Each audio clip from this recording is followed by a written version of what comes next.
লাশকে সামনে রেখে কোনো কথা চলবে না ঋণ ছাড়া। কাঁধে করে লাশ নিয়ে যাবেন, পা আগে না মাথা আগে বিবেচনা নেই। কে যাবে আগে কে যাবে পরে কোনো বিবেচনা নেই।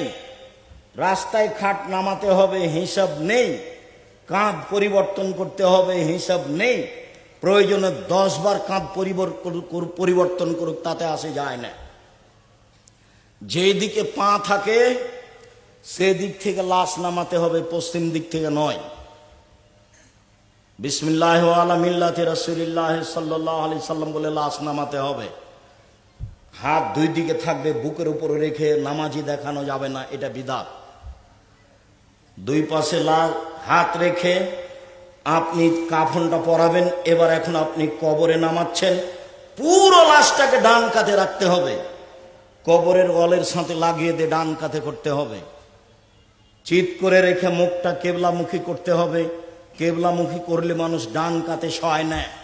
যখন মানুষ ঘুমাতে যায় ডান কাতে শয়, তখন কি কেবলামুখী করলেই ডান কাত হয়ে গেল? না ও নিজে ঘুরে তার নাম ডান কাত? নিজে যখন কাত পরিবর্তন করে তার নাম ডান কাত। ডান কাতেই লাশ রাখতে হবে, এটাই হিসাব। 3 অঞ্জলি মাটি দিতে হবে, কথা শেষ। রাখাল কৃষ্ণ জনগণ ভাই ভাতিজা পরে মাটি দিয়ে কবর ঠিক করবে। মাটি দেওয়ার পরে পানি ছিটাতে হবে। হাদিস আছে যদি বালু বালু থাকে তাহলে, যদি বালু বালু না থাকে তাহলে পানিও ছিটাতে হবে না। খেজুরের ডাল পুঁতে দিতে হবে, এটা বিদআত। রাসূল যেটা বলেছিলেন সেটা তিনি জানতে পেরেছিলেন কবরে শাস্তি হচ্ছে।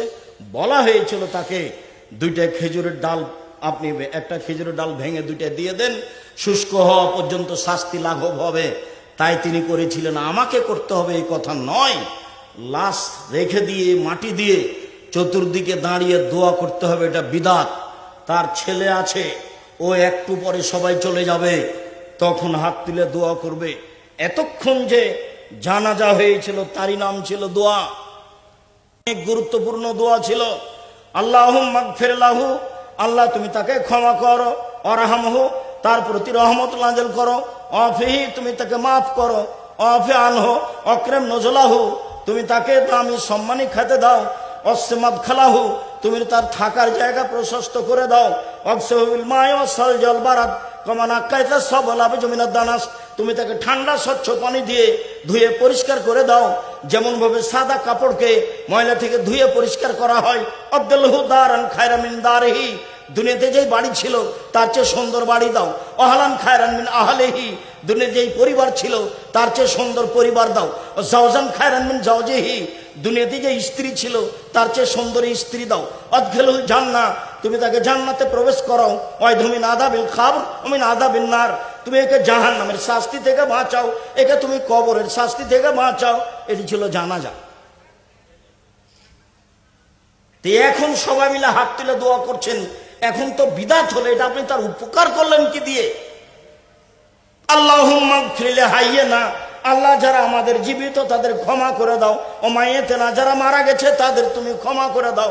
ও সাগিরেনা, যারা আমাদের ছোট তাদের তুমি ক্ষমা করে দাও। ও কাবিরেনা, যারা আমাদের বড় তাদের তুমি ক্ষমা করে দাও। ও যাকারেনা, যারা আমাদের পুরুষ তাদের ক্ষমা করে দাও। ও উনসানা, যারা আমাদের মহিলা তাদের ক্ষমা করে দাও।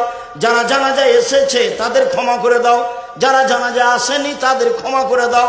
একবারে গুরুত্বপূর্ণ দোয়া পেশ করা হয়েছে। আপনি এখন বেদাত করলেন কেন? সম্মানিত দিনী ভাই বোন, বলছিলাম আমার সুন্নাত, এই ছেলে এই থামো, আমার সুন্নাত ছেড়ে দিয়ে অন্য সুন্নাত ধরে নিয়ে বলা হবে এটাই রাসূলের সুন্নাত। আমার আদর্শ ছেড়ে দিয়ে অন্য আদর্শ ধরে নিয়ে বলা হবে এটাই রাসূলের আদর্শ। সময় সাপেক্ষে আপনার সামনে এদেশের শিরক বিদআত নিয়ে কথা হবে। আজকের মতো এই পর্যন্ত বলে, জামিয়া সালাফিয়া দেশের সর্বোচ্চ প্রতিষ্ঠান, সেখানে ভর্তির তারিখ হলো 1 জানুয়ারি। সেদিন উপস্থিত থাকবেন। আর আমাদের পক্ষ থেকে বই পুস্তক আছে, বিশেষভাবে আল ইতিসাম পত্রিকা কেউ ছেড়ে যাবে।